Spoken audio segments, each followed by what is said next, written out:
अमित शाह का इस्तीफा हुआ तो मोदी सरकार गिर जाएगी। खबर है कि एक तरफ अजीत डोभाल ने खतरे का अलर्ट जारी किया है तो वहीं दूसरी तरफ भरे सदन में भाजपाई मंत्री ने झूठ बोलकर कैसे अमित शाह की कुर्सी को फंसा दिया है आपको बताएंगे। लेकिन पहले कैसे बीजेपी के कथित चाणक्य ने कॉकरोच जनता पार्टी को सबक सिखाने के चक्कर में बड़ी चूक कर दी है। बिग ब्रेकिंग देखिए तो लेटेस्ट खबर निकलकर सामने आई है कि अभिजीत दीपिके ने डायरेक्ट मोदी सरकार को अल्टीमेटम देते हुए कह दिया है कि हम प्रधान के इस्तीफे से संतुष्ट नहीं हैं, हम सरकार भी बदल सकते हैं। तो फिलहाल आखिरकार वही हुआ जिसका डर था। गृह मंत्री अमित शाह ने सोचा कि अब कॉकरोच जनता पार्टी का प्रदर्शन तो खत्म हो गया है, ऐसे हालातों में अगर जंतर मंतर के प्रदर्शन में शामिल हुए छात्रों पर एफआईआर करेंगे और उन पर लीगल एक्शन लेकर उनको जेल में डाल देंगे तो कोई भी अमित शाह का कुछ उखाड़ नहीं पाएगा। फिलहाल अब यहीं पर पेंच फंस गया है। आप देख सकते हैं कि जो कॉकरोच जनता पार्टी कल तक सिर्फ धर्मेंद्र प्रधान का इस्तीफा मांग रही थी, वो अब धर्मेंद्र प्रधान के इस्तीफे के बाद अमित शाह का भी इस्तीफा मांग रही है और तो और अभिजीत दीपिके की तरफ से तख्ता पलट का भी खुला ऐलान कर दिया गया है। फिलहाल जब से ये बयान निकलकर सामने आया है तब से ऊपर से नीचे तक मोदी सरकार का पूरा सिस्टम हिलता हुआ नजर आ रहा है। आपको बता दें कि ऐसा पहली बार हुआ है कि अजीत डोभाल खुलकर सामने आए हैं। अजीत डोभाल ने खुलकर युवाओं को धमकी देना शुरू कर दिया है।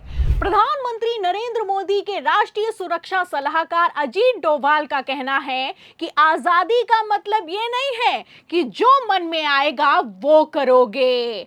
आपको बता दें कि एक कार्यक्रम में अजीत डोभाल और गृह मंत्री अमित शाह दोनों मौजूद थे। वहीं पर अजीत डोभाल की तरफ से पहले तो युवाओं को धमकी दी गई, चेतावनी दी गई और उसके बाद अजीत डोभाल का कहना है कि आंतरिक सुरक्षा को खतरा है। अब आंतरिक सुरक्षा को खतरा है तो देश का गृह मंत्री क्या कर रहा है, सवाल खड़ा होता है। आपको बता दें कि इशारों इशारों में अजीत डोभाल ने यह साफ कर दिया है कि कॉकरोच जनता पार्टी अब भारतीय जनता पार्टी के लिए सबसे बड़ा खतरा साबित होने वाली है। एक तरफ अजीत डोभाल का बयान निकलकर सामने आया है, वहीं दूसरी तरफ टाइमिंग से आप अंदाजा लगा सकते हैं कि किस तरीके से भारतीय जनता पार्टी की कॉकरोच जनता पार्टी के सामने हालत खराब हो गई है। आपको बता दें कि ठीक 2 दिन पहले प्रधानमंत्री नरेंद्र मोदी ने अजीत डोभाल के साथ अचानक से हाई लेवल इमरजेंसी मीटिंग बुलाई।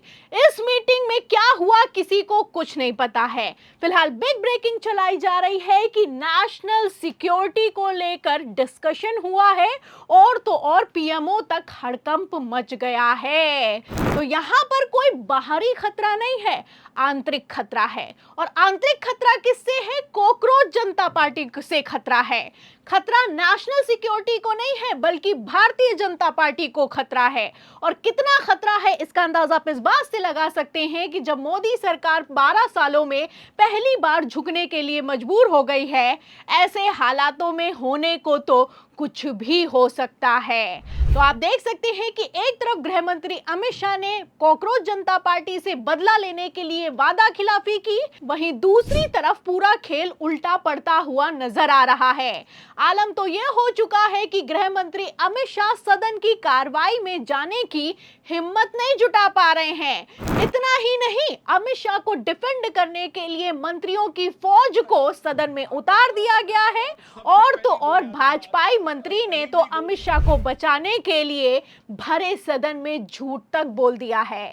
सबसे पहली बुनियादी बात कि कहीं भी गोली चलाने का आदेश कोई मंत्री नहीं देता, वो मैजिस्ट्रेट देता है। तो सुना आपने, ये जितेंद्र सिंह है, मोदी कैबिनेट में मंत्री हैं। ये वो मंत्री हैं जो कि कॉकरोच जनता पार्टी की मीटिंग में भी शामिल थे। आप देख सकते हैं कि गोली चलाने और पैलेट गन चलाने को लेकर जितेंद्र सिंह ने भरे सदन में बयान देते हुए कहा है कि ये आदेश अमित शाह या फिर कि गृह मंत्रालय का नहीं बल्कि मजिस्ट्रेट का है। फिलहाल एक तरफ जितेंद्र सिंह बोले हैं, वहीं दूसरी तरफ मैं आपको बता दूं कि कांग्रेस ने विशेषाधिकार हनन का नोटिस भारतीय जनता पार्टी को थमा दिया है। जिस तरीके से जितेंद्र सिंह ने भरे सदन में झूठ बोला है, उसके बाद से बवाल खड़ा हो गया है। आपको बता दें कि सबसे पहले नेता प्रतिपक्ष राहुल गांधी की तरफ से गृह मंत्री अमित शाह से इस्तीफा मांगा गया। राहुल गांधी ने बाकायदा प्रेस कॉन्फ्रेंस करते हुए सबूत जारी किए कि किस तरीके से गृह मंत्रालय निकम्मा है। राहुल गांधी ने कहा कि अगर अमित शाह के आदेश पर गोली चलाई गई है तो अमित शाह दोषी हैं, और अगर उन्हें नहीं पता है फिर भी निहत्थे छात्रों पर गोली चल गई है तो देश का गृह मंत्री अयोग्य है, निकम्मा है। तो आप समझ सकते हैं कि दोनों ही सूरतों में अमित शाह का इस्तीफे की डिमांड की जा रही है। फिलहाल जिस तरीके से विपक्ष सत्ता पक्ष पर हावी हो गया है, ऐसे हालातों में मानसून सत्र ठप पड़ा हुआ है। आपको बता दें कि भारतीय जनता पार्टी ने सोचा कि नेता प्रतिपक्ष राहुल गांधी को अगर विशेषाधिकार हनन का नोटिस दे देंगे तो कांग्रेस बैकफुट पर आएगी, लेकिन फिलहाल यहां पर पूरा खेल उल्टा पड़ गया। उल्टा मैं आपको बता दूं कि पलटकर कांग्रेस की तरफ से जितेंद्र सिंह या फिर यूं कहें भारतीय जनता पार्टी को काउंटर प्रिविलेज नोटिस थमा दिया गया है। तो फिलहाल आर पार की जंग शुरू हो गई है। आप देख सकते हैं कि डायरेक्ट सवाल किया गया है जितेंद्र सिंह से कि अगर मजिस्ट्रेट के आदेश पर गोली चली है तो देश का गृह मंत्रालय क्या कर रहा है, इसका जवाब भरे सदन में देना होगा। फिलहाल अमित शाह तो जवाब देने के लिए तैयार नहीं है। ऐसे हालातों में अगर विशेषाधिकार हनन के नोटिस पर चर्चा होगी तो सिर्फ राहुल गांधी नहीं बोलेंगे बल्कि भारतीय जनता पार्टी भी बोलने के लिए, जवाब देने के लिए मजबूर हो जाएगी। आपको बता दें कि जिस तरीके से चौतरफा भारतीय जनता पार्टी के कथित चाणक्य फंस गए हैं, ऐसे हालातों में अमित शाह की हालत खराब है। और कितनी हालत खराब है इसका अंदाजा आप इस बात से लगा सकते हैं कि अमित शाह का कहना है कि प्रधानमंत्री नरेंद्र मोदी जो कुछ भी करते हैं इसके पीछे सर्वे सर्वा अजीत डोभाल हैं।